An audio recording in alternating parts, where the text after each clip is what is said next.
கட்டாரில் தராவி தொலை போவோமா? லேட் ஆகிட்டு வாங்களே போவோம்.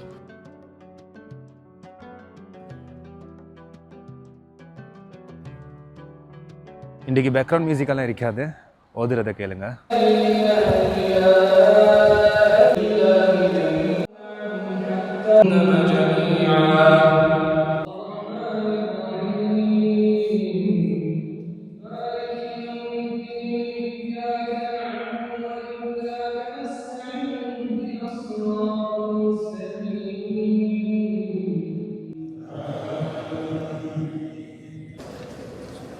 ஸ்ரீலங்காவில் இருக்கக்குள்ள தராவி தொழுறதுக்கு சரியான கலவு தான். ஆனால் இங்கே வந்தப்புறம் மாஷா அல்லாஹ் தராவி தொழுறதுக்கு ஆசை. இந்த பெரிய பள்ளியில் நீங்கள் தொழுதிங்கண்டா உங்களுக்கு எந்த இதுலேயுமே யோசனை வராது. ஃபுல்லாக கான்சென்ட்ரேட் அந்த கிராத்லையும் தொழுவையிலேருந்து இருக்கும். அது என்னமோ தெரியும், இங்கே இருந்தால் மட்டும் டைமுக்கு தொழுதுப்படும். இது ஸ்ரீலங்காவுக்கு போனால் சரியான சோம்பேறித்தனம், என்ன செய்தான் தனமோ எனக்குண்டா தெரியாதுன்றா.